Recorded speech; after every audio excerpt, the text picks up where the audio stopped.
this session, so I reserve the right to come back and change it later. Okay. No changes allowed.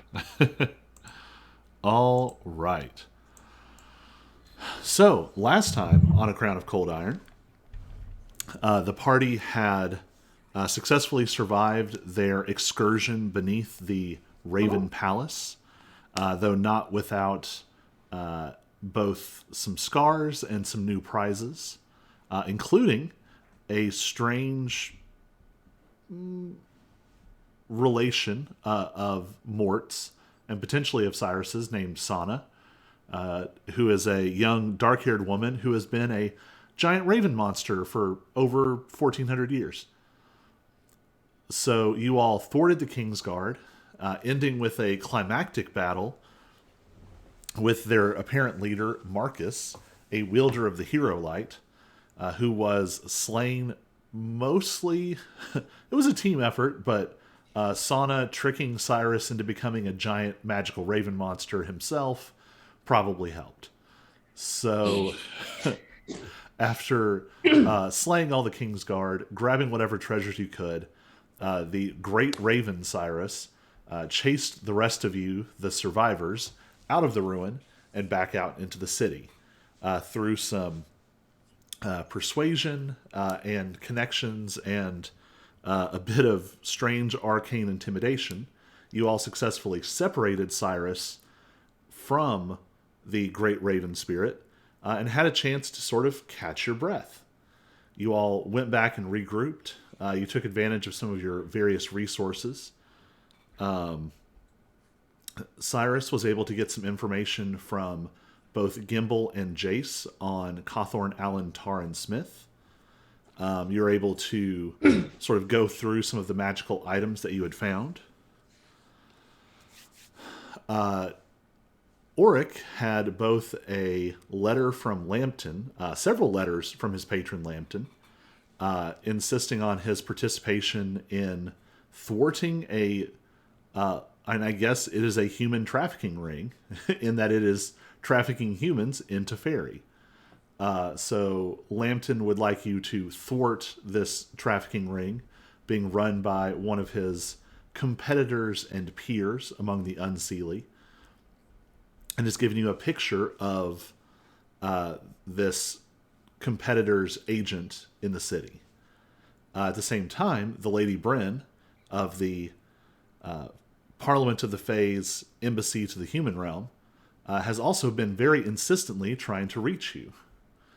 So, you all have a lot of plot threads to follow, but I believe you left off planning to head to the embassy in the morning, correct? I believe so. I think so. All right. Is there anything else you all want to do or any preparations you want to make? Um,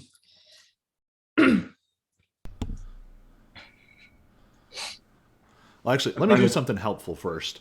Lexi, make... are you proficient in persuasion? Let me look. I have a no. I have a +1. Okay. I was about to say I doubt it. Make a strength check.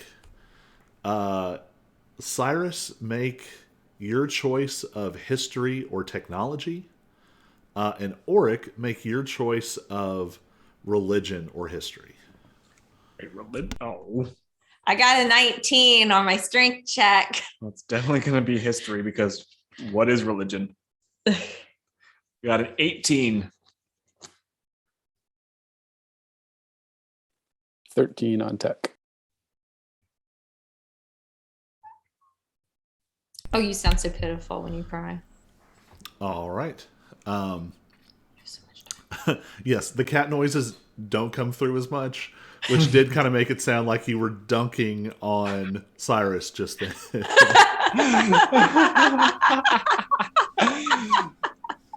I was able to piece it together, but, you know. All right, so with those various checks, just to go over stuff you know about the embassy. So, Auric, you are at least familiar with the Lady Bryn. You also are generally familiar with how the embassy works. Basically, the Seelie, Unseelie, and the Wild Fae have been in a sort of tenuous alliance since the Sundering.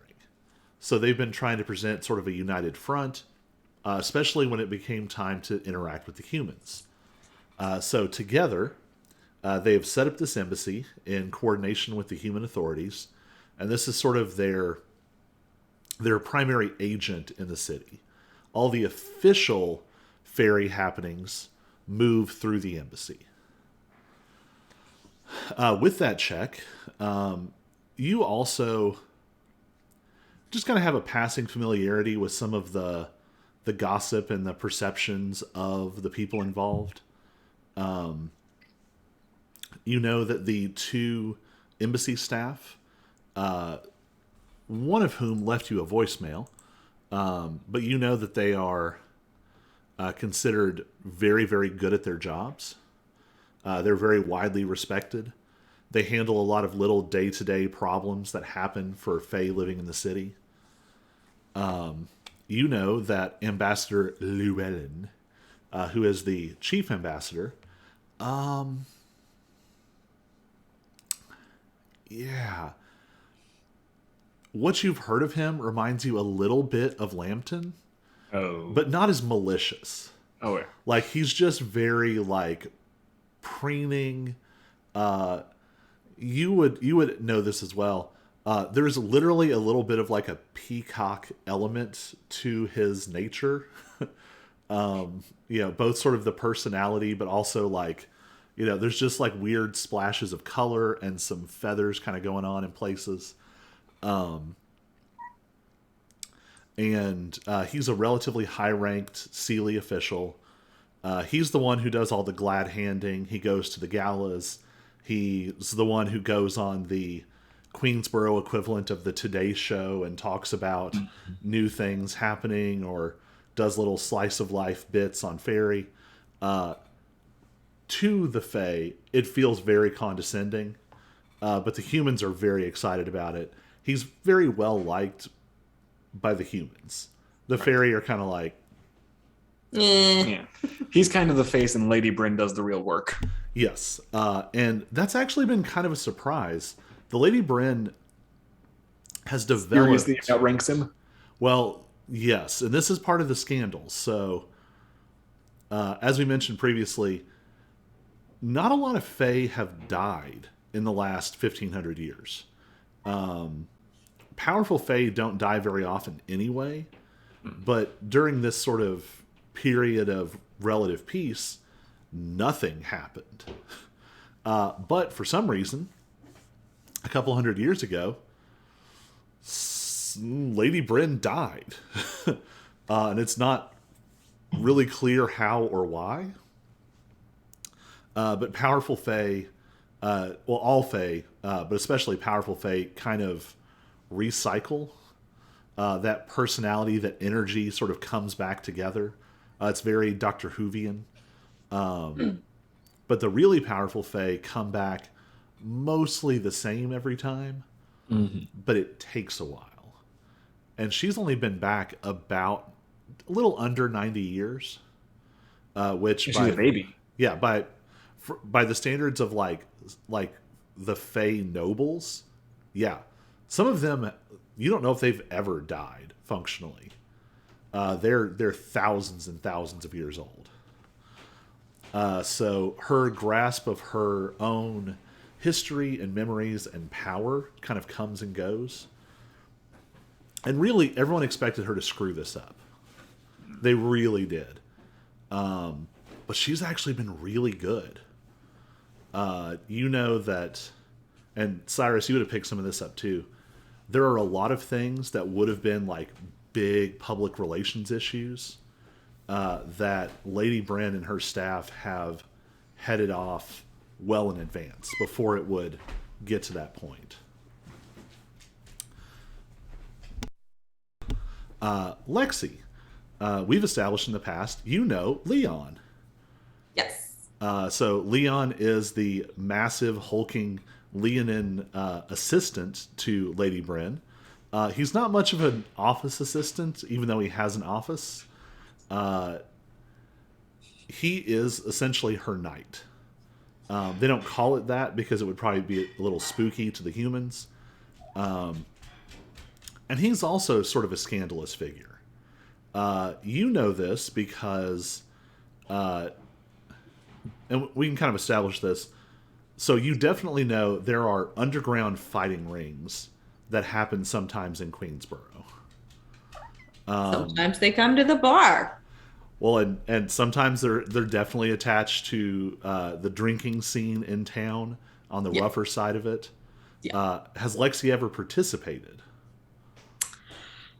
In her younger years? I was gonna say in her younger years, probably. So Her wild years. So you've developed a little bit of a reputation in your own right. Between that and also just some of the more famous fights at Lou's that you have ended pretty thoroughly. You and Leon get along pretty well. There's definitely some kinship there. Leon really respects strength, something you've demonstrated in spades. And so you know more about him than most folks. He's also kind of a scandalous figure. You've been around Leon when he gets deep in his cups, which for his size and constitution It's a lot. It's a keg, basically. Just imagine a giant anthropomorphic lion face, giant mane and everything, just buried to the bottom of a barrel. Like, that's how Leon drinks. And in the depths of his cups, he goes from boisterous to like epic melancholy. And you have gathered that he was the politics of it are a little past you, but you know that he is considered one of the wild fae. Okay. But he used to be part of the Steely. He was actually kicked out, which almost never happens. And he was kicked out over a relationship with an unseelie catfolk.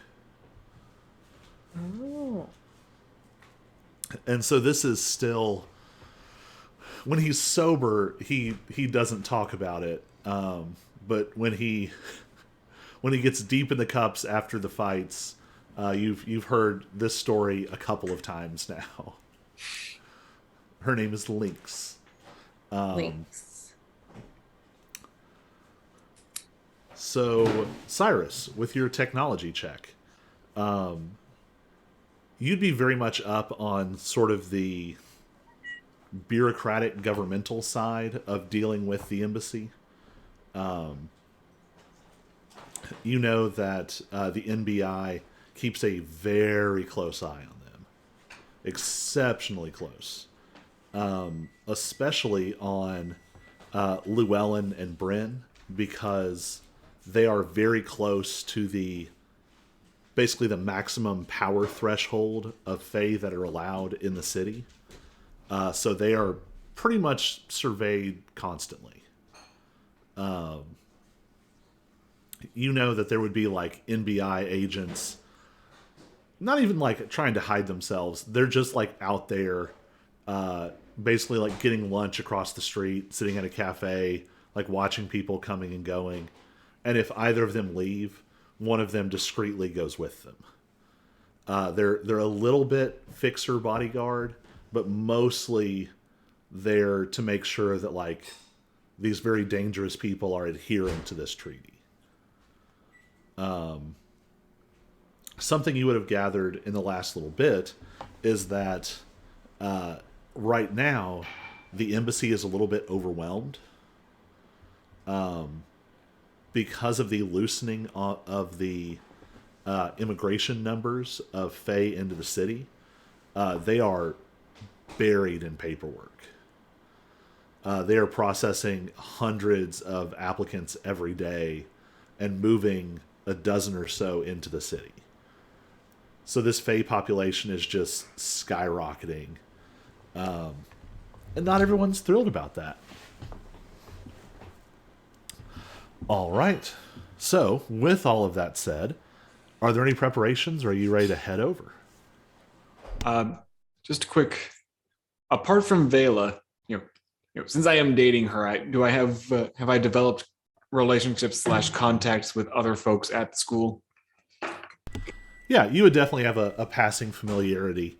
What are you looking for specifically? Someone to help teach Sauna modern common. So, Cyrus would have gotten a text message update about this not too long after. Once Sana was able to rest, she can actually cast the tongue spell a couple of times a day. Right. And between that and sort of Alex's help, she'll pick it up pretty quick. Okay. But you might be able to get her some resources or something. Yeah, I figure a show of good faith. Since she Duolingo common.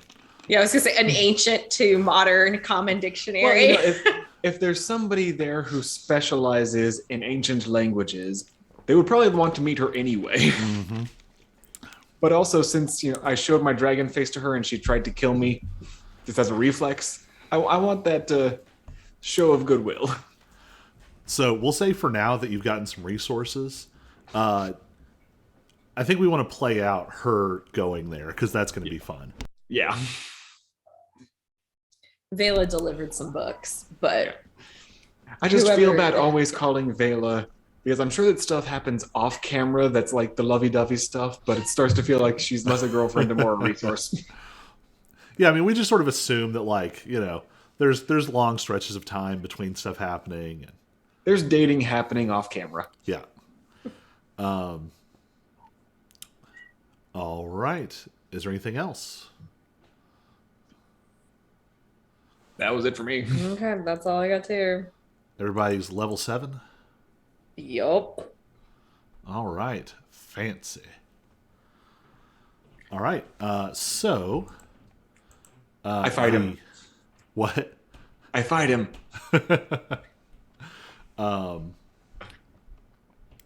So the embassy is in sort of a nicer section of town. Let me double check.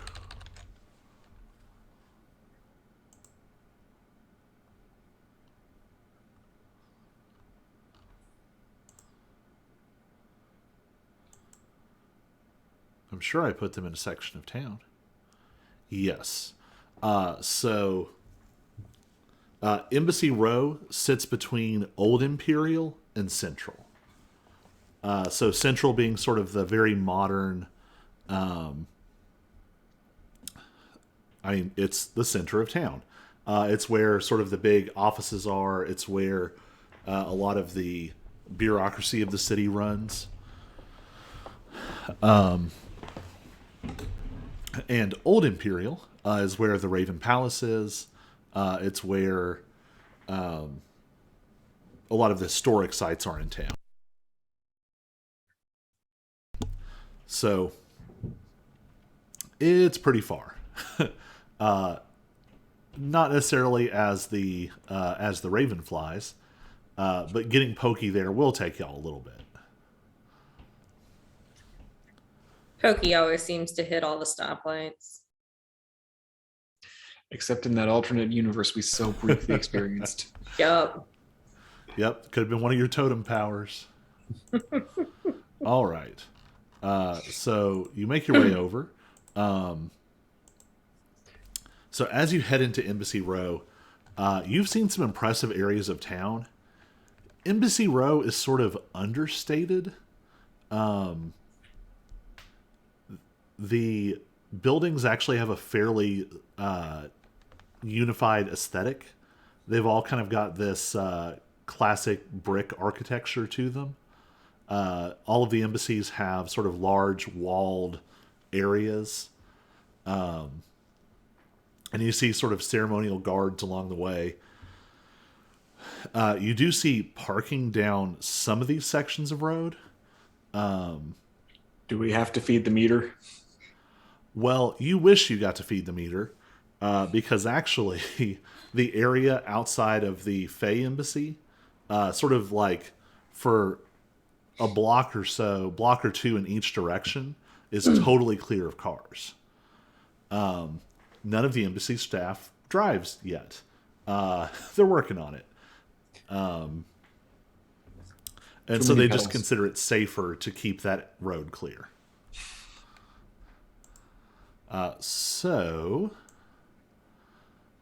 Just make a luck check. We'll say... Actually, I'll have all three of you roll, and we'll just see how it shakes out. Group luck check. Group luck check. What is 10. that? Just a flat. Flat D20. Okay. Flat D20. Okay. Roll. 13. 2. Well, somebody just smacked their head on the pavement as they got out of pokey. All right. So I'm going to have you all... Yeah, let's go ahead and pop over into roll 20.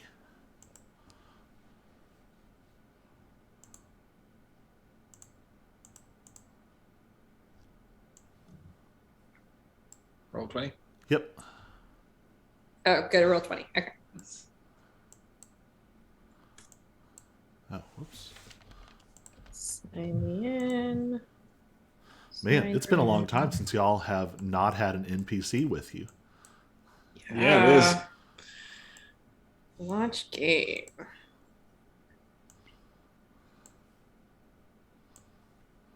Hatching Dragon.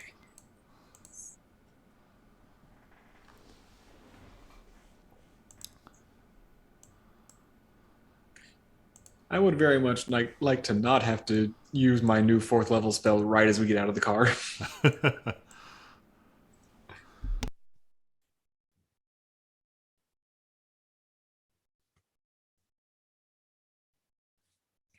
All right, so which one of those cars is Pokey?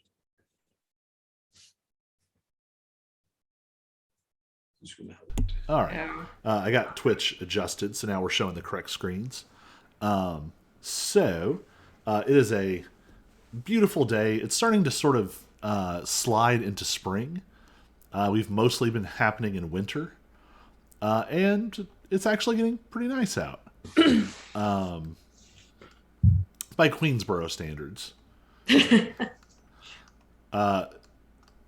my head, Queensboro is a bit of a pastiche of like London, Chicago, and New York. All cities not necessarily known for excellent weather. So you all have to deposit Pokey a couple blocks away. The ferry embassy is far in the distance. And there's a few sort of other establishments scattered throughout here. There's some office buildings that house like auxiliary staff. There's some just sort of the everyday things that support those sorts of work. Some restaurants. You see a disproportionate number of coffee shops and laundromats. They wouldn't be called laundromats, though. They would be like super fancy, specializing in... They're dry cleaners. Yeah, high-end dry cleaning and tailoring. Yeah. Okay, let me look at your luck checks again. All right, Cyrus. Roll perception with disadvantage. Yikes.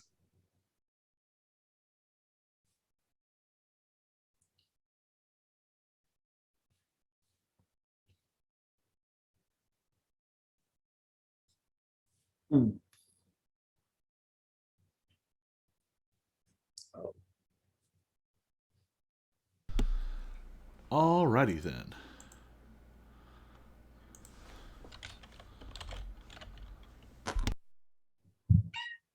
Yeah.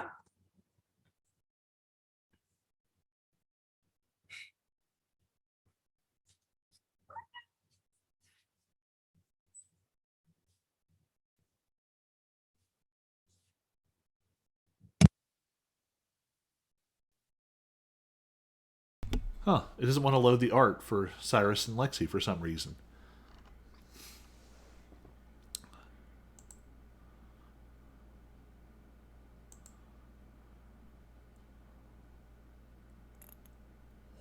Oh.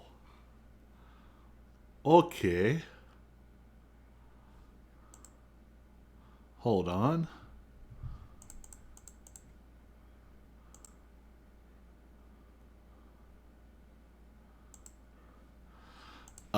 So, as you're walking down this beautiful street, cars are going by. There's various pedestrians milling about. A lot of them are sort of dressed more nicely than normal in other parts of the town.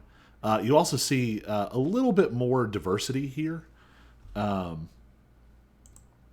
Queensboro is a bit of a melting pot, but it's a melting pot for the most part, only for the country of Arlen. You see some folks you recognize as coming from Morden and Kala and Tress and some of the other larger countries around. What are your all's vibes sort of heading down this space? How do you feel in this environment? I mean, I think for Lexi,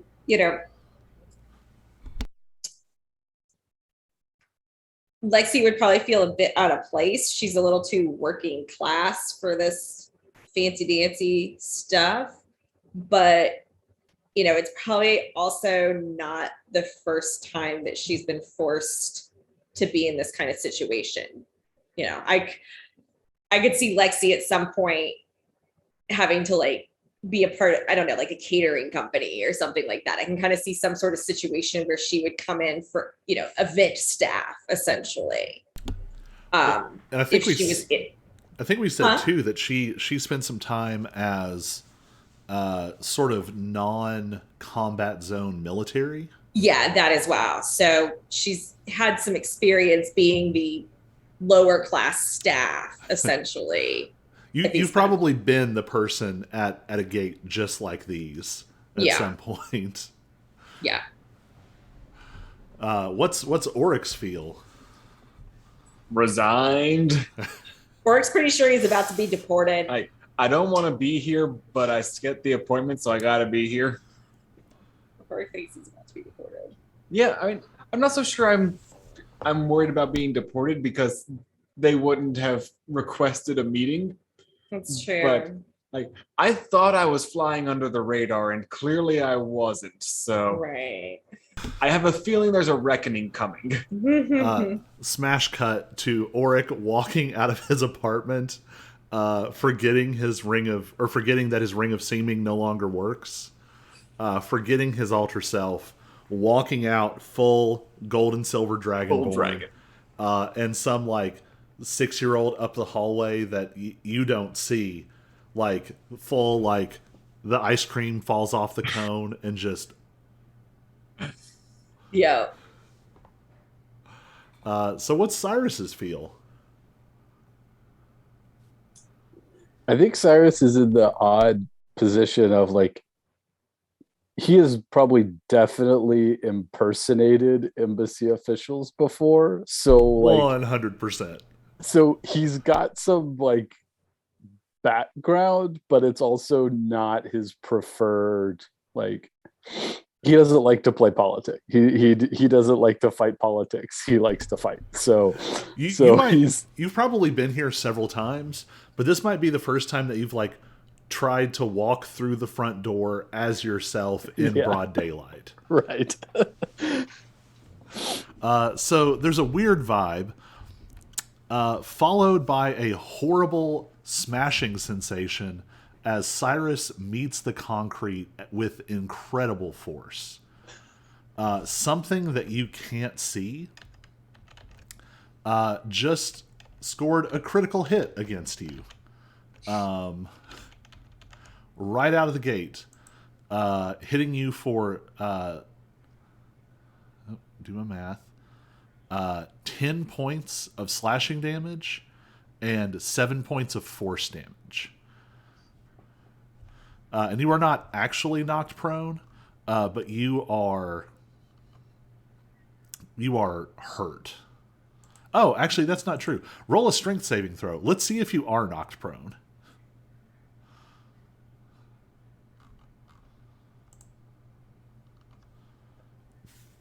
Oh my goodness. You just barely keep your feet. It was a 17. So something you can't see just wham catches you full surprise. You don't hear it. You don't see it. It smashes into you. And I'm going to need everyone to roll for initiative. Initiative. Shoot, what screen is that on? There it is. All right, so you said that was 17. I get to points of roll damage? again. That's right. You have advantage on I have initiative. advantage on initiative. Yep. I rolled a 14. You fancy. I rolled a 10. That's what I originally rolled. Yeah, 17. Okay. And I can't. Looks like uncanny dodge requires that I can see the attacker. So, Yep. okay. And what? Oh, Cyrus's initiative is 12. Oh, I already got that. Lexi's initiative is 14. All right. So something, you all are walking along, sort of experiencing your individual vibes for this scene, and something pummels Cyrus out of nowhere. Just appears and wham!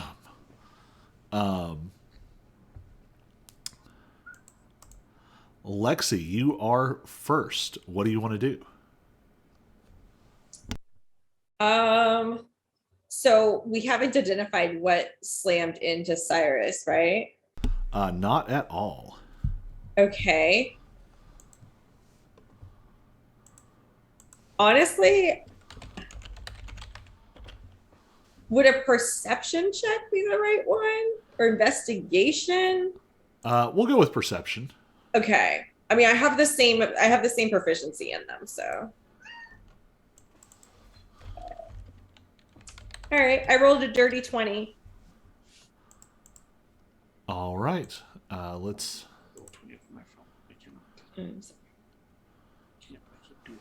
I'll move you.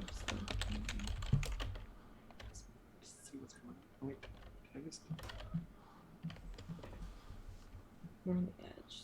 Double checking my hiding rules.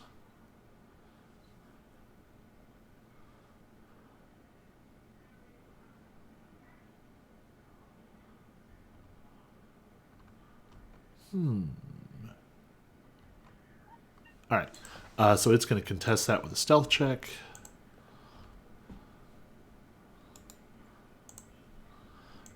Ooh, neat. You cannot figure out what or where this is. All right. Now that you're actively listening for it, you do hear very, very slight hints of motion, like something pacing around you all, but you cannot see it or identify what it is or where it is. Okay. So we'll call that a free action. Anything else you want to do? Well, since I can't see it, I'm a little hesitant to hit anything.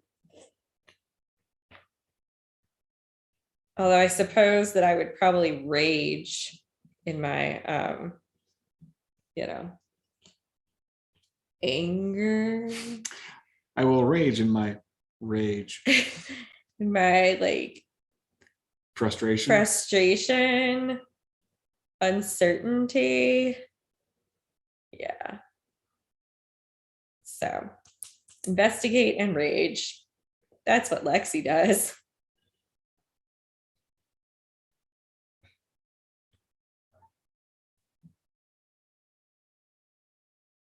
All right. Next up in the initiative is Cyrus. Something has just smacked the crap out you. Oh, wait, hold on.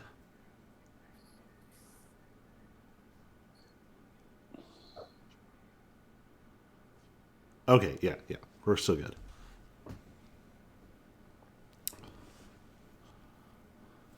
Can I tell if it's still next to me? You don't really have any way of telling. Okay.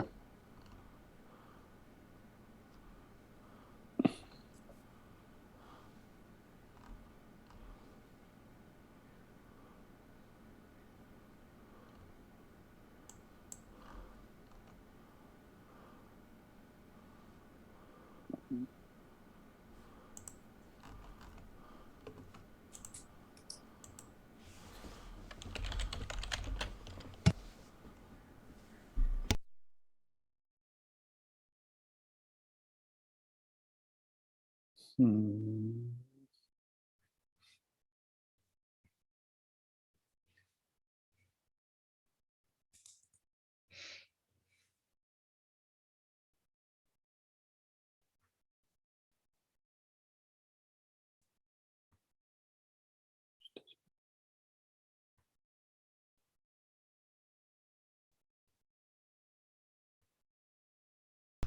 I need some tense music to be playing.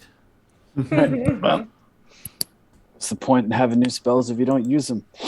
Cyrus is going to turn invisible Ooh, fancy. and then use his bonus action to hide. All right. And just a big ol' F you to whatever hit him. Yep. You are able to do that. You are now invisible and hidden. So go ahead and roll a stealth check with advantage.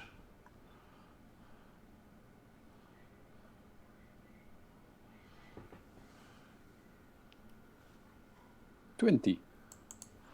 All right. That's your average. Holy crap. Yep. You feel pretty hidden.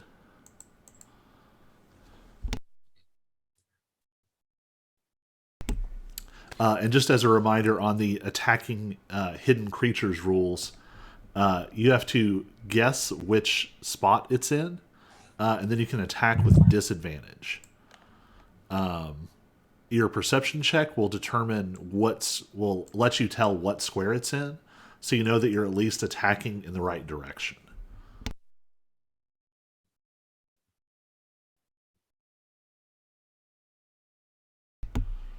All right. So Cyrus disappears with a slight flicker of mist and raven feathers, and it is Oryx's turn. Okay. So just to recap, I've seen Cyrus get knocked down and hurt real bad. Presumably, I've noticed Lexi being like,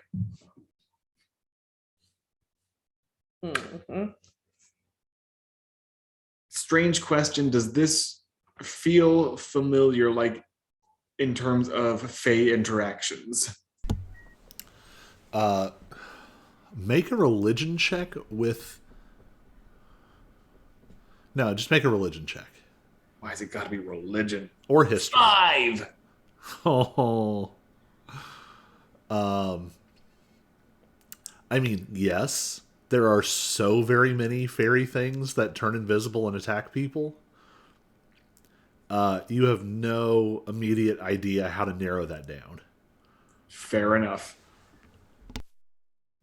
I'm just gonna let out a very annoyed, we have an appointment!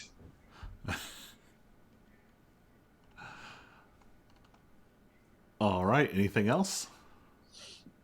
Not for now, at least. All right. Well, Cyrus just vanished.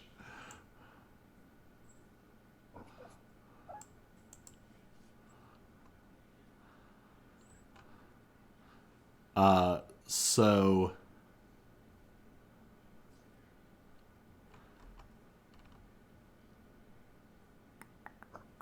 okay. So Oric, you think maybe you hear something.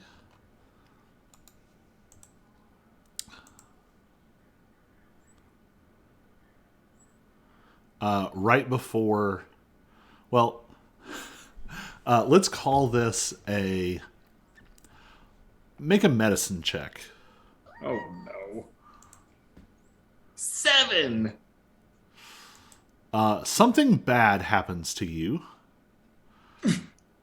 for 10 points of piercing and 7 points of necrotic. 17 total? Yep. That's the first Ow. attack. Sorry, what?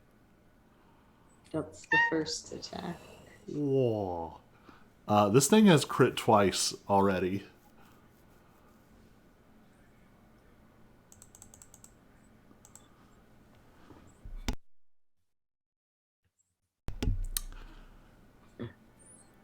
How much HP do you have? I have 51. Well, it does another 22 points of damage.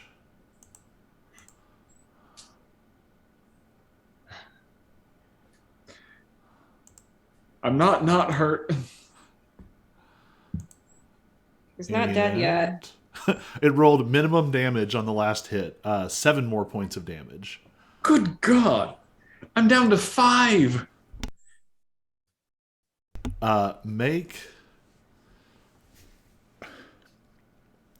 So you took a couple of hits. So make a medicine check with advantage and a perception check with advantage. Both? Yep. All right. Medicine gives me a 16. Perception with advantage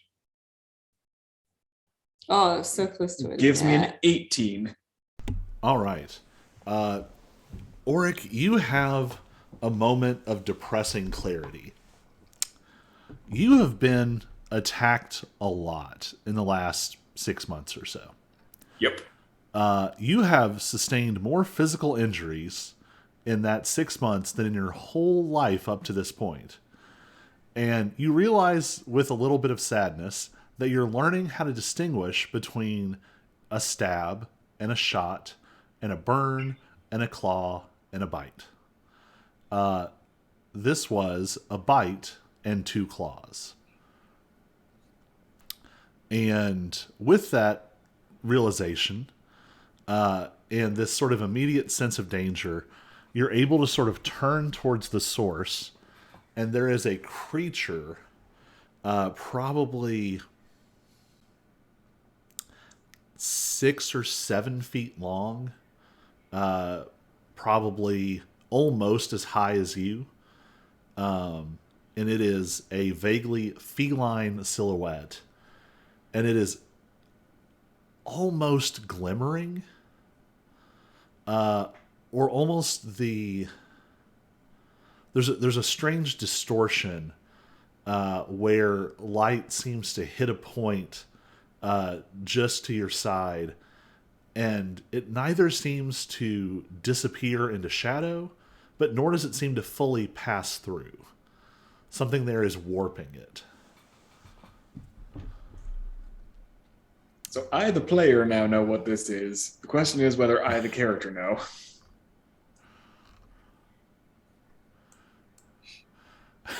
Now I'm tempted to have Joe roll a knowledge check. All right. It is Lexi's turn. I honestly have no clue what to do. There is something that Lexi cannot see. It's over there. It's attacking. So with Oryx's shout, you at least know which squares to target, so you could attack with disadvantage. Okay. Yeah, then I'll attack with disadvantage. You can also go reckless to cancel that out, but then it will have advantage against you. Right. But if you can't see it, it already has advantage against you. Yeah. So there's no harm in going reckless. Okay. So how do I get reckless? You just declare it, and you All right. no longer have disadvantage. All right. So I'm reckless. Cyrus better watch out. That was a 10. 10 is going to miss. All right, but I get to Second hit. I hit twice, so. And I get a 10 again. Exact same Oh. roll. What? Yeah, it was very close, but it decided to move just a little bit more. So. Put the digital dice in timeout. Well, that means I have to get up off the couch and get the real ones out. And then the cat will play with them. True. None of her dice are D20s. They're percentile and D6s. All right. So that was your action. Any bonus action? Do I have bonus actions? Just your rage. Just my rage. Unless I can try and look around again. Well, you've identified what space it's in. Okay. All right. Then it is Cyrus's turn.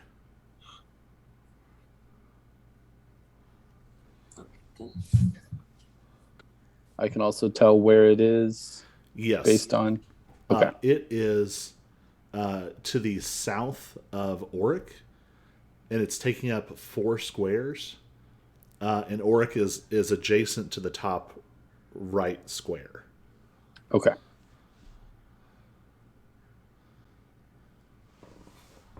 All right. So how does it's invisible, but I hid and am invisible? So you would offset the disadvantage. Okay. Well, you would offset it on the roll, but you would not be able to sneak attack. Okay. If I also steady aim as a bonus action, You can't. I can't stack advantages. Yeah. Okay.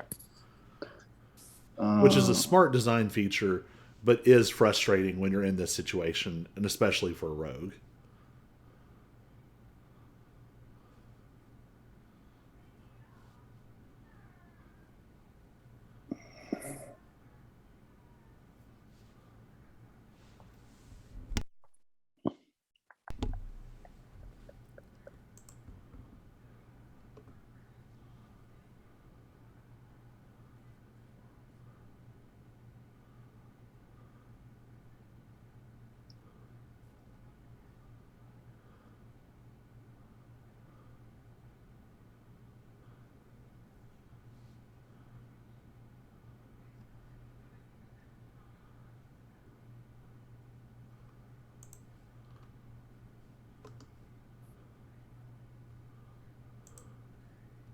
All right.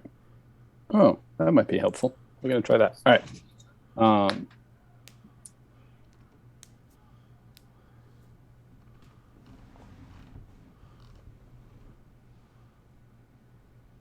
So Cyrus is going to snap the bow into the short swords.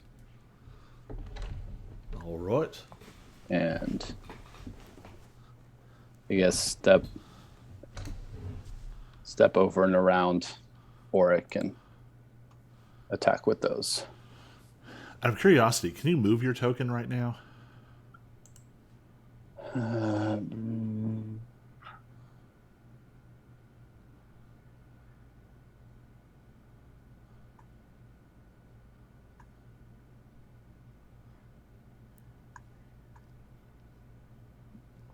I don't think so. Okay. Yeah, it seems like you can only move them if you're the ones that drop them on. So if y'all want to drop a token of yourselves, I'll fix I don't that. remember how to do that. So you have on the right side of your screen, there's 6 icons. The third one from the left should say characters underneath. Yeah. And then you just grab your name and drop yourself on the screen. Could you also give Yeah, Rachel I'm going to fix access? Auric.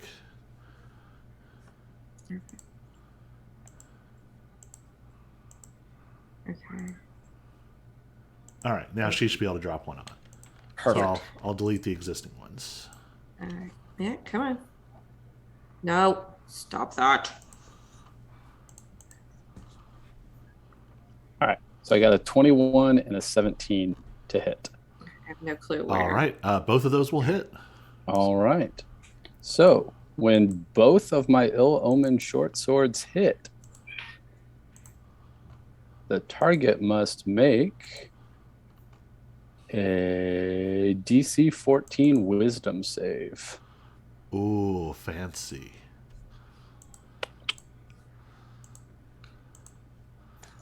Ironically, I was just watching something about how you need to remember how all your players' magic items work. It fails.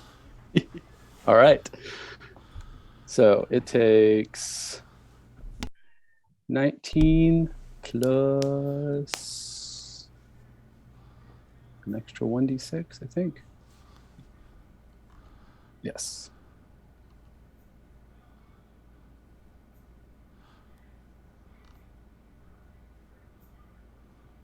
It takes 24 points of damage. Remember, there's no sneak attack. Correct.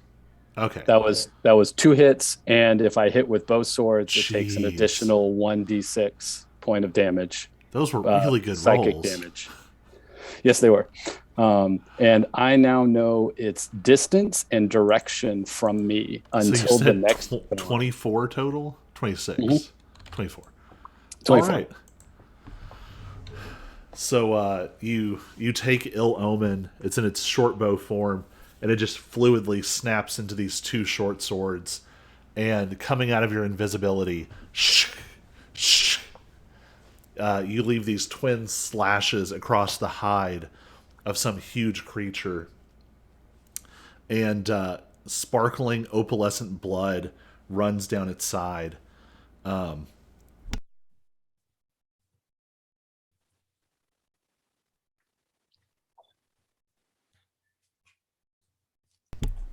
Whew.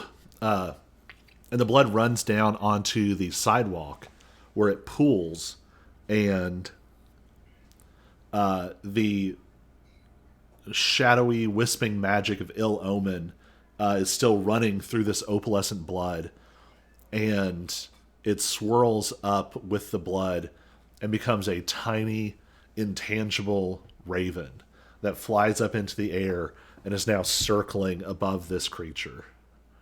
And you can feel it in the back of your mind. You will know where this creature is. All right. So, anything else?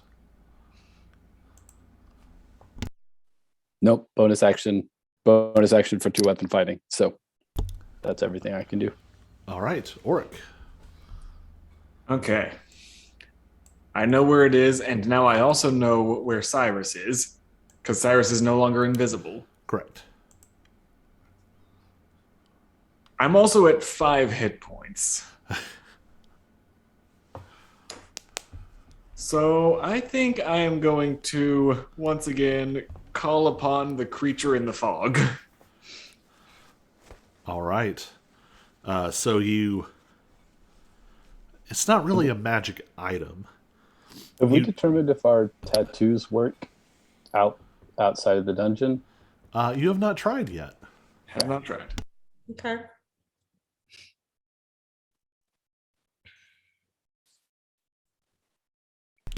Allergies are terrible. So you channel your magic through... It's not a magic item. It's like something buried deep inside you. And you find this place where you're connected to this patron, this entity, and a fragment of her power and personality manifests in this space around you. And it's filled with mist. Yeah. What? That's a 15-foot radius. 15-foot radius. All right. So it'll happen when it enters or at the start of its turn, correct? Correct. All right, and that's your action. Anything else? What is the action economy to pull a healing potion? I think I am a kind and benevolent DM. So if you're healing yourself, you can do it as a bonus action. Good, because I'm going to do that.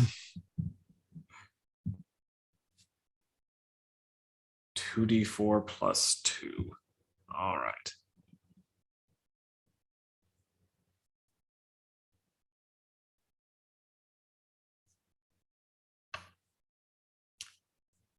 I heal 6 points. Huzzah. I'm less dying. Very All true. right. Um, hmm. This creature did not like getting stabbed. Its turn just started, didn't it? Yes, it did. So is it a wisdom save? It is a wisdom save. Oh, whoops. It's going to get. And what's the total? Against 15. It does make the save. Okay, then it only takes 10 points of damage. I believe this is half damage on a fail. This is necrotic damage, right? It is necrotic.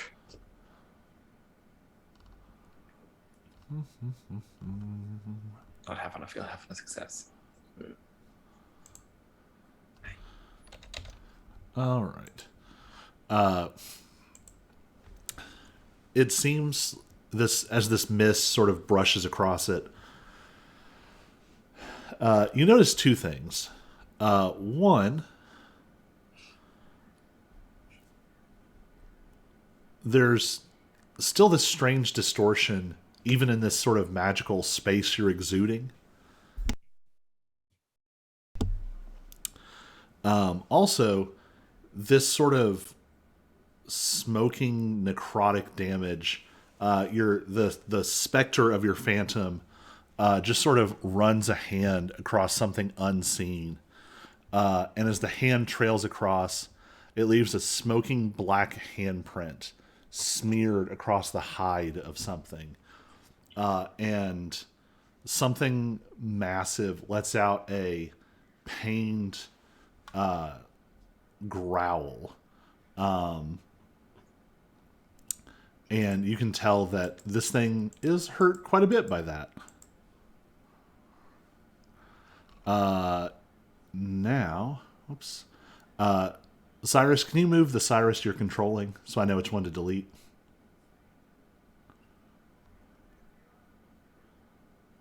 Okay. Delete the other. Also, you are standing in the creature. Would you rather be above or below it? Above. Okay. Now you're above it. Okay. All right. This creature is just going to attack. It has not taken an action to re-hide.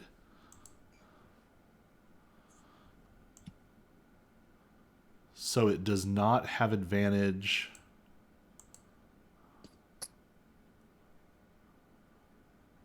Oh, no, it still has advantage. All right. Is it so? It stayed invisible. Yes. Okay. Unfortunate. It is going to attack Cyrus because it didn't like getting stabbed. That's a 24 to hit. Yep.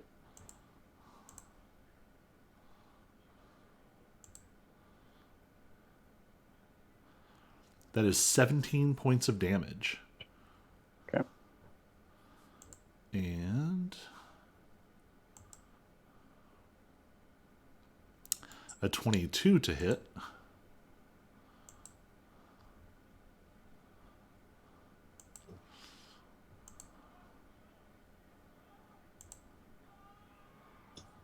For 13 points of damage. I'm out. Ruh-roh. So you all see Cyrus go down.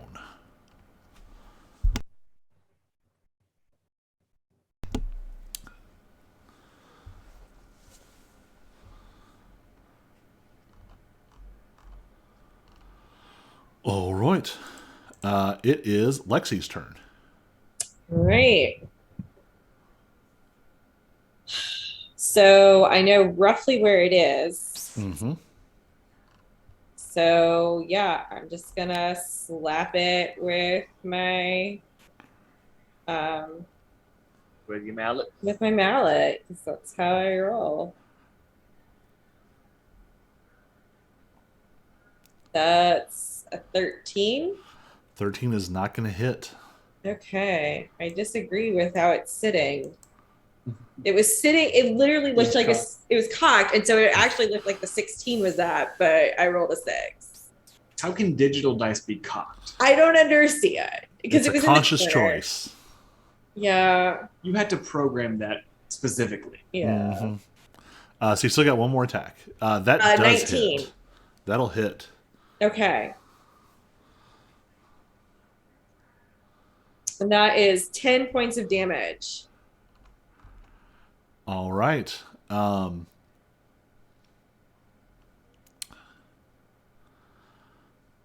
So as you swing the Ancient Brewer's Mallet, it feels heavy all of a sudden. Okay. And there is a smell that you don't normally associate with it. But sort of cutting through that alcohol smell that seems to be steeped in is just a note of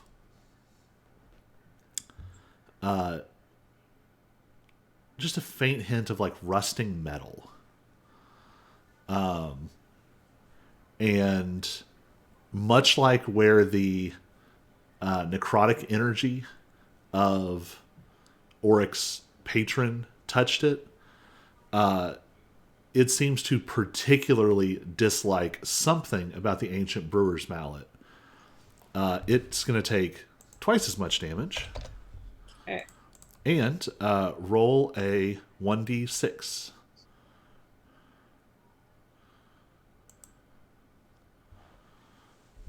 Three. You suddenly can see a massive glowing cat. It is fully one of the largest animals you've ever seen. It's larger than a lion. And you can actually see there's that long handprint sort of burned into its hide. There's the slash marks from Cyrus's weapons. And the Ancient Brewer's Mallet has left this huge scalded patch. Auric, make a medicine or arcana check with advantage. It's probably going to be Arcana. Get over to that tab. With advantage, you say. Yes. Beautiful. How's a 21? Very nice. You recognize this as not exactly the same thing, but this looks an awful lot like a cold iron burn.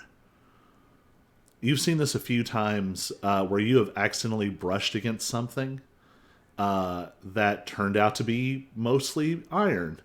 And whatever it is seems to have disrupted this, whatever this light bending is around this creature. It lets out a horrible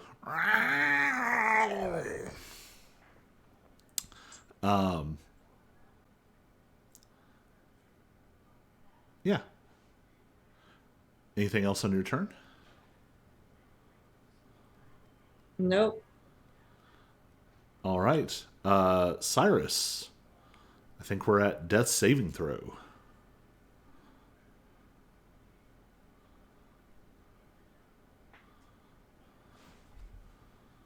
I forget. Does D&D Beyond have a button? I don't think so. I feel like I've looked for this before, It's got, which is a it's got- weird lack. It's hit point management, but no death saving button. So it's just a flat D20, right? Yeah, it's weird because it's even got like the box for it, but there's no roll. That's a 3. That is one failure. All right, Auric, your turn. All right. Before I figure out what I'm doing, what kind of action would you say it would be to feed Cyrus a potion? Would that be a That's going regular to be an action? action. Okay. Then I am going to quicken cast Wall of Fire surrounding the cat with the fire facing inward towards the cat. All right. So that is a wall of fire that is up to 60 feet long, but it's just going to be surrounding the cat, 20 feet high and 1 foot thick. Wow. The wall is opaque, so it can no longer see past the wall. Let me double check something.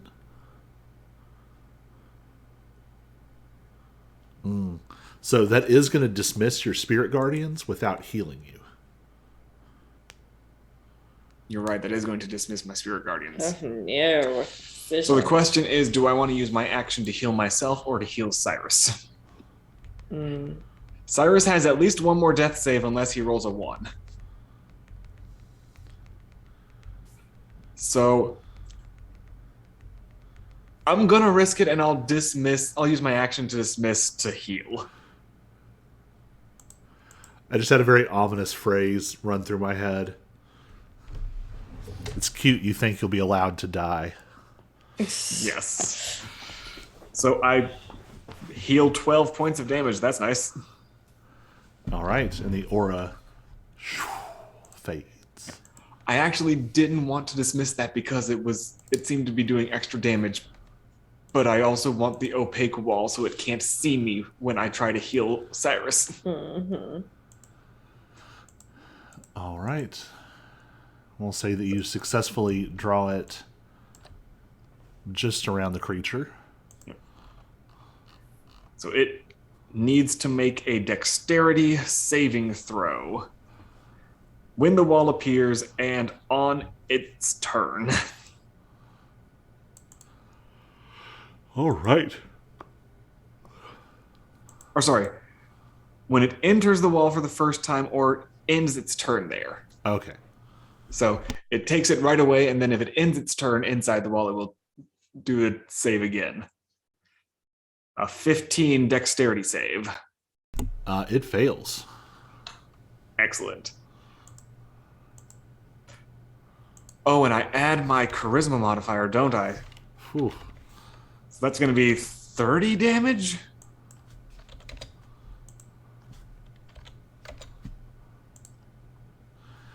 Ouch. The creature lets out another.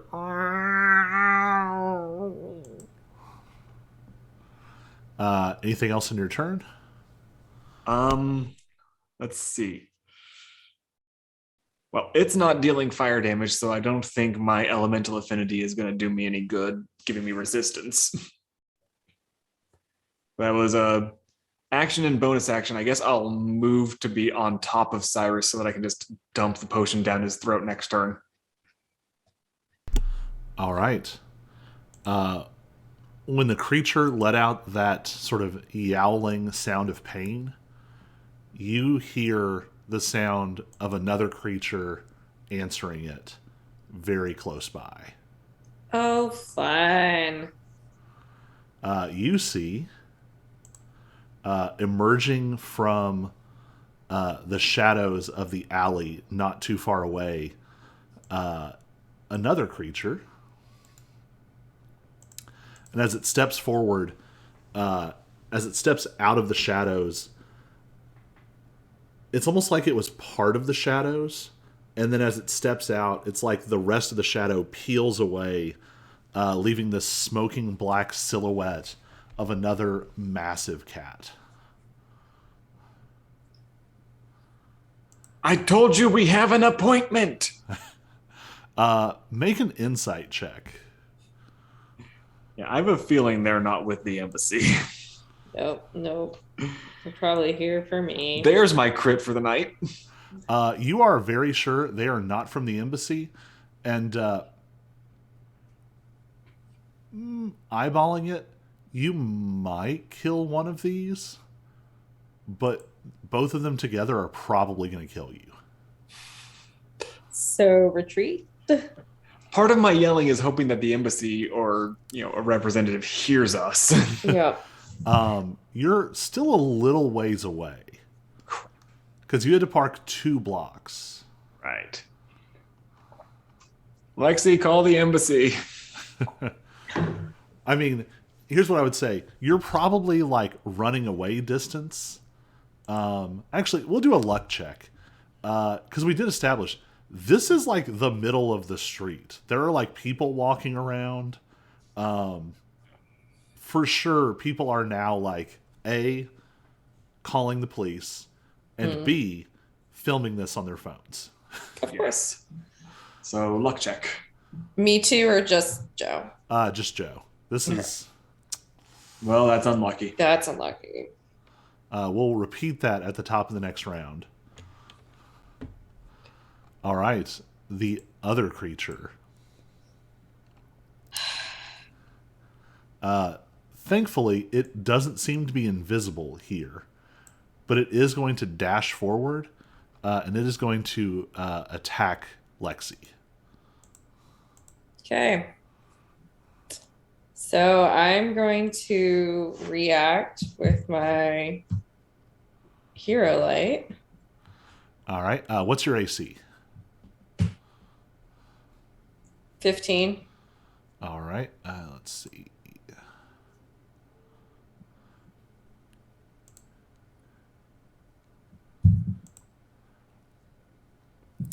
So you're going to take 14 points of damage. None of it's psychic, and you're going to need to make a strength saving throw. So I only So take it takes 7 7 points instead? Yeah, I take 7 points. Well, wait, did you say it was psychic or it's not psychic? It's not psychic. Okay, so I take 7 points of damage, and then I need to make a what? A strength saving throw? Yeah. Okay. An 11. This creature dashes out of the alley. The shadows just pull back around it, and you see a paw the size of like a sewer cover just wham into your head, and you drop.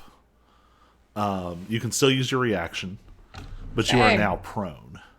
All right.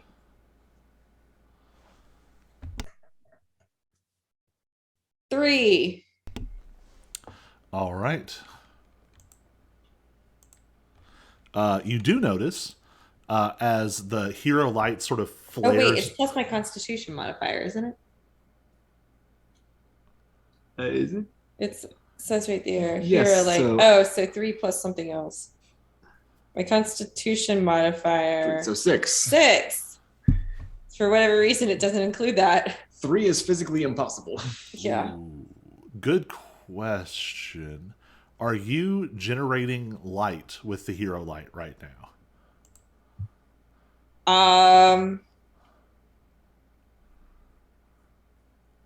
I guess that's a question for me. I mean, I would say I'm raging, so I would say yeah, I am. When you use your reaction and the creature draws close to you, it disappears. Ooh. That's not a good sign. So I'm going to have, since this is very specific, Lexi and Auric both make an Arcana check. 16. 17. It's almost a 1. So Lexi, you kind of put this together. So this creature seems to be invisible in darkness, and it seems to be invisible in magical light. Okay. It was only visible right in between when it was only lit by natural light. By mundane light. Okay. Yeah. A flashlight would work just as well as the sun, but Yeah. gotta be mundane. Auric, your blood goes cold. Your blood might always be cold. But it's super cold right now. This freaks you out. You know what and who these are. These are Chapelou and Palug, two of the Cates's lieutenants. They're called the Haunting Cats, the Island Ghosts, the Manslayers. And they are known for ripping humans apart from the safety of invisibility.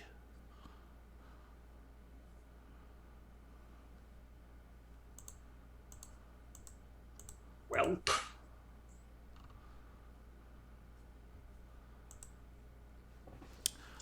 Almost like they know that you're hearing them or that you're identifying them. The sort of feline sounds resolve slightly, and you hear sort of rasping feline laughter.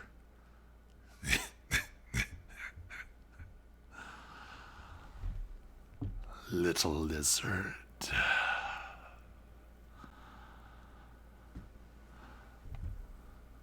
We've already crushed the bird into the ground. We're coming for you next. And they speak in a weird, like, back and forth unison. Lexi, do you speak Sylvan? I Like- speak Sylvan. Okay, so both of you are understanding this. Yeah. man, I guess I'll see you in a couple hundred years. That's how long it's going to take me to build a new body. I'm voting for retreat at this point, since clearly poking them with my With your hero light. hero light shard isn't going to work. So that was going to be my next guess. All right, so that one oh I think I stopped like mid-turn, didn't I? Maybe. Yep, we Yeah. went into cutscene. It's got two more attacks, Oh, wonderful. and it's going to make both of them with advantage, both because you are Grown. prone and because it's now invisible. Yeah. So that's a 20 to hit Okay. and a 23 to hit. Yep. Both hit.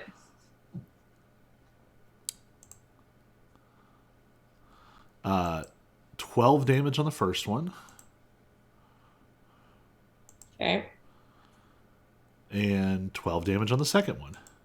Okay. And just because I owe you the improved version of your hero light, roll an extra 3d6.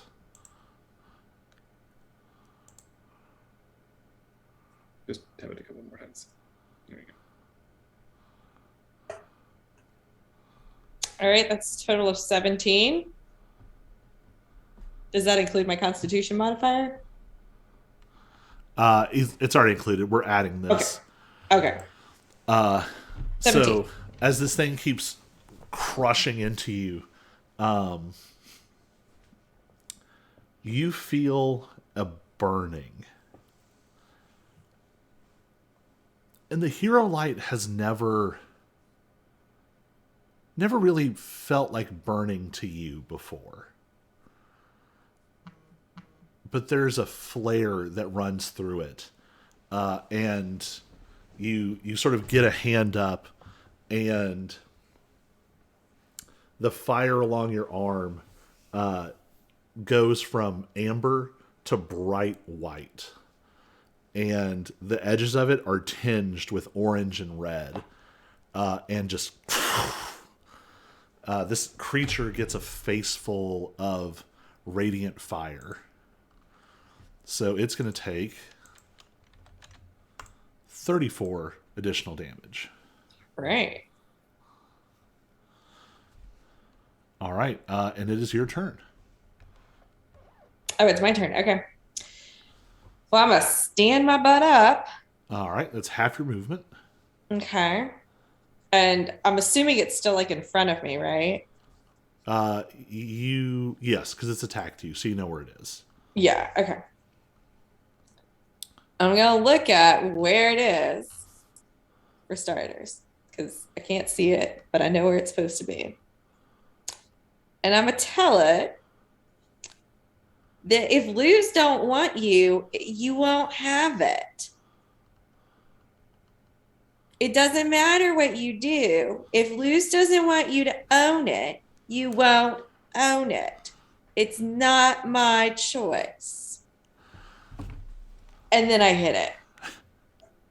And I hit it with a crit.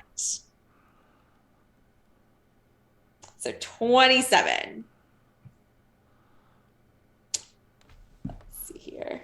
Are you attacking recklessly? Yes. Okay.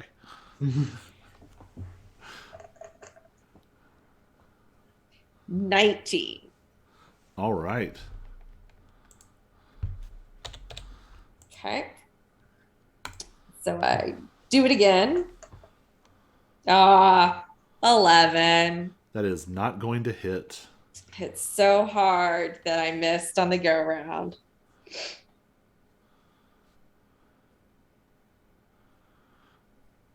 All But I right. did get acid in the face. That is a pretty substantial blow. Yeah. Am All I right. in the way? Do you need to leap over me? Come on. Ooh. You can climb over me. I don't bite. You know this. All right. Tense moment. Cyrus, roll your death save.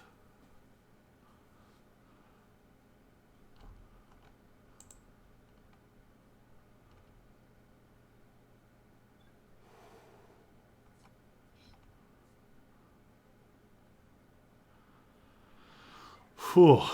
Heat. That is a fail, but you are not yet fully dead. Not dead yet. I'm not dead yet. Auric, it is your turn. All right, first things first, dump a potion down Cyrus's throat. All right. You move over and regular potion. I only have regulars. All right. 2d4 plus 2. That will be 8 healing. All right. So that's your action. Do you want to do anything with your bonus action? Yes, I just have to figure out my angles. Because you don't want to hit your friends. So Just these here. things are very tall, yes? Well, not taller than you all. Shoot. I'm assuming the one that is currently invisible has not moved. It has not had a turn since then. Right. Since it attacked. So it should still be where it mauled Lexi. I'm going to have to point it up in the air to detonate a fireball that will hit it, but not Lexi or the buildings. Cool. Okay. I'm going to call this an Arcana check. That's fair. So, not hitting Lexi isn't hard. Right. Because, she's fairly close to you. Minimizing the collateral damage is a different story. Right. Well, I got an 11 Arcana. You don't set the building on fire, but this sort of patch of grass here, there's some nice ornamental trees and bushes and things. Everything is a little bit on fire at this point. But only a little bit on fire. Now, if I recall correctly, with the brewer's mallet acid, it is now susceptible to fire. It takes an extra something. 2d8, 2d6. All right. So we will have a 15 dex save. I'm not crazy enough to give you something that causes fire vulnerability. That'd be insane. Extra 2d8.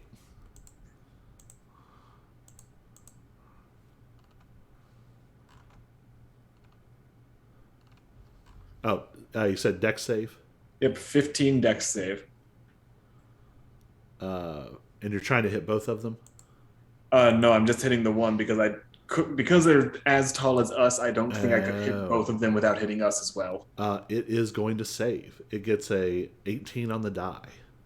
Okay. Well, then it'll take half damage, which is 13 plus the 2d8. All right. The 2d8 is another 4, so I guess that becomes 2. All right. So 15 total. All right. Now I gotta use my sorcery points. At the end of your turn, go ahead and roll another luck check. Roll this one. Roll it with advantage and then roll again.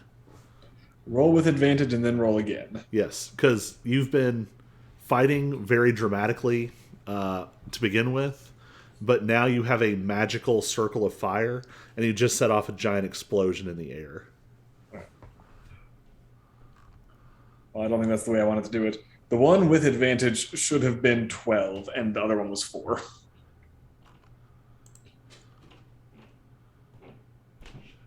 Oh. Yeah, you got there.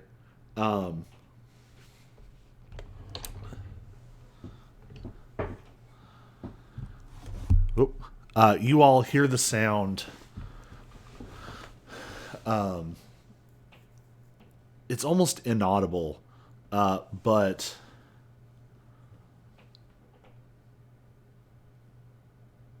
there are suddenly... I'm trying to think how you would feel this.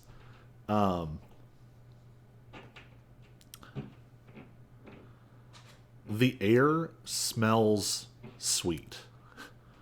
The air feels warmer. The plants that have been on fire seem to actually like swell and outgrow the flames. What you were sure was like just like a normal like human landscaping bush, suddenly like swirls up into this strange shape, and these big bold flowers bloom all over it. And there's like vines with stardust coming off of them.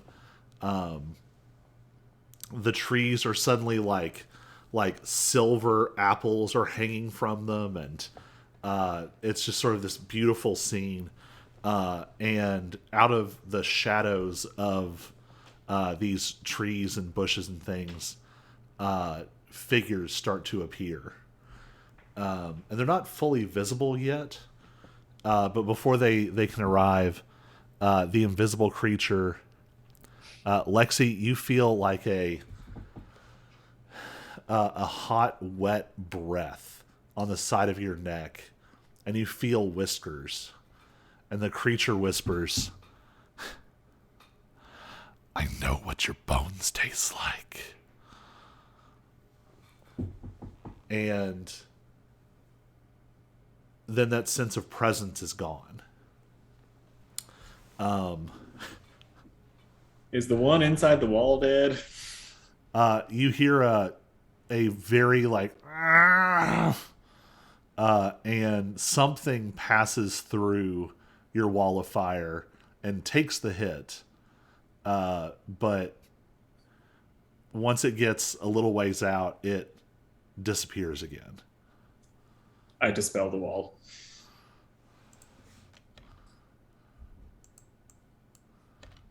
Whoop. You dispel the wall and the building. For some reason, Roll20 has attached your wall of fire to that building. There we go. It's a permanent fixture now. All right. Fey soldiers start to appear very rapidly. And you see both what even Cyrus, without close inspection, would have taken to be like just a normal, sort of dark suit security guard. Several of them appear, but you notice they're also carrying like drawn silvery rapiers, and silver pistols that you're probably going to want to know more about later. But you also see like full ridiculous, like steely plate armor that functionally like weighs nothing, and it's hard to tell if it's metal or if it's like some kind of organic material, but it has all these like ornamental flowers and vines, and all of them sort of appear, and you hear this massive like this lion roar that echoes between these buildings, and you hear this ponderous like thoom, thoom, thoom. And Lexi, you see Leon just like beating feet, almost like Hulk jumping with each step, and then like hitting the ground. Leon is famous for these fist wraps that he uses when he fights, and they are like burning. And he's like, "Where are they?"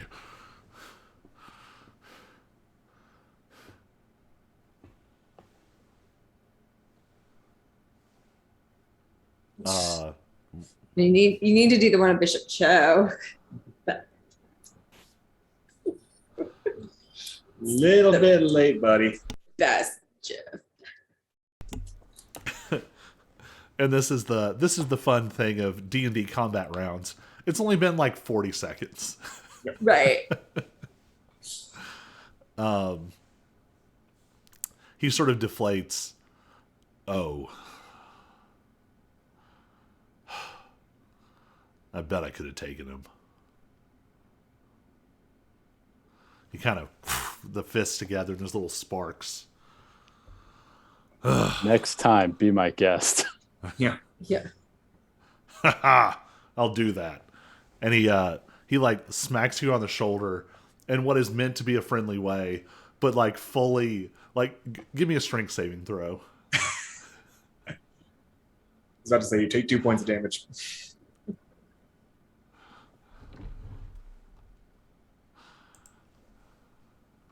Whew. You Why is it natural 20 now? Oh, good Lord. to everyone else, it looks really impressive. Especially like you just earned a little street cred with all of these guards because they know exactly what that's like to get hit on the back by Leon. But you know deep down inside, like any other time he did that, and you would have just wobbled like badly. But for some reason, luck is perfectly with you just in that moment. And since I have it, I might as well. Oh. Leon is not 1,000,000 miles wide. But he has a token. Whew. So...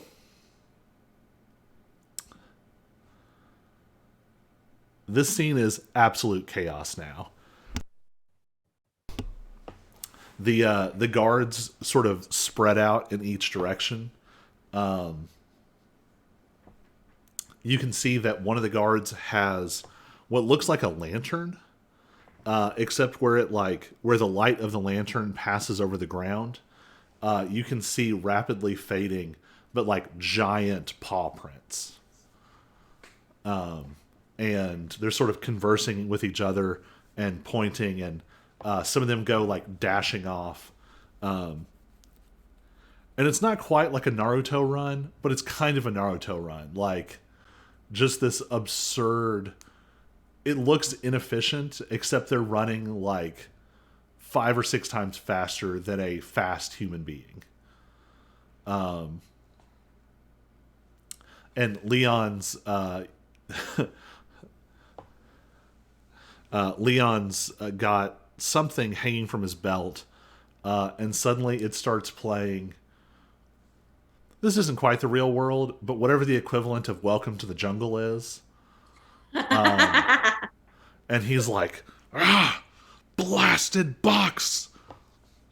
And he pulls it out, and like he holds it with 2 fingers. It's like one of those mega, almost like tablet-sized phones, but his paw is so big that he's like delicately grasping it between one finger and thumb, and like his claw retracts, and he very gently tries to but he's like pressing like half the screen every time, and he finally like you hear it click, and he goes,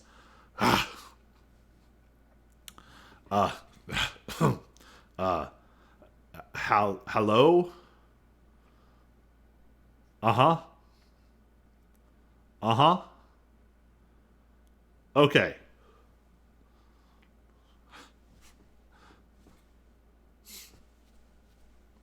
And mercifully, yeah, you reach over and doop, and it just goes off. And he slots it back in. And he says, the lady says we need to hurry. This way. This way. And he starts to sort of usher you all down the street. And you can almost like, see the embassy. Like you were that close. Probably like a couple hundred yards. And very quickly ushers you all down there. And you can hear like sirens kicking up in the distance, and lots of people are like looking at you all as you go by, led by this giant lion man. Leon is this towering presence. A lot of like big cat smell. But like it's not unpleasant. It's just a lot. And he leads you down, and you catch your first glimpse of the embassy of the Parliament of the Fae to the human realm. It's the same sort of reddish brick building as all the other embassies, except you can see very clearly that very precisely along the edges of the walls that mark the territory, you all don't even have to make a roll at this point. You know this is a demand. There is a seemingly stable, semi-permanent slice of fairy opening into this space.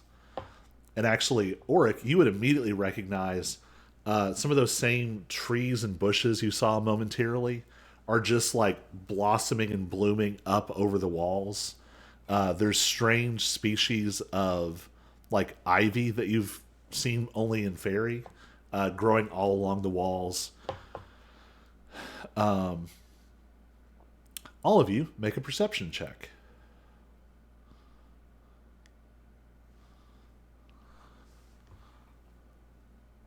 Seven. 16. Cyrus's went so fast I missed it. Oh, hasn't come yet. There we go. Anyone?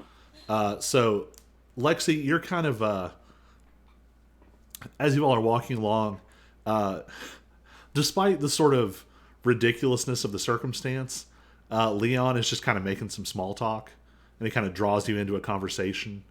You talk a little bit about like what's been happening with fighters that you all liked.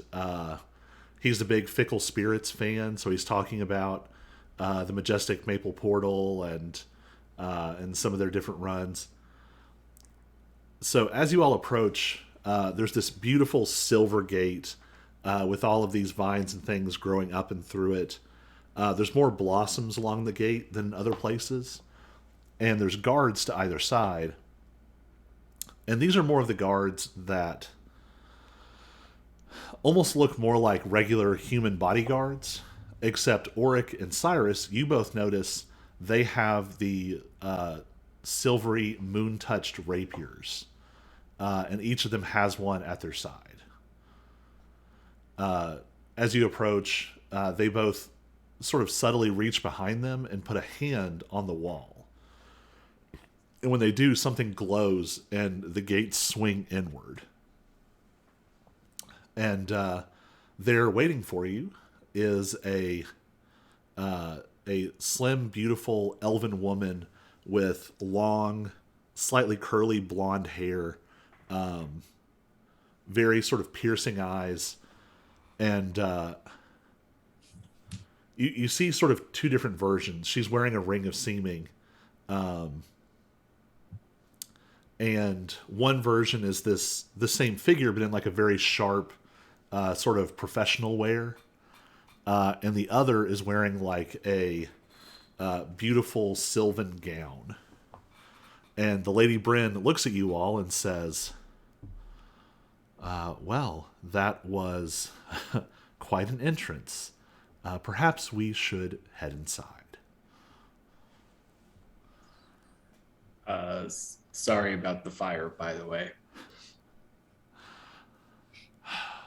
It's not the first. And she turns and Leon looks a little sheepish. And that's where we're going to end for the week.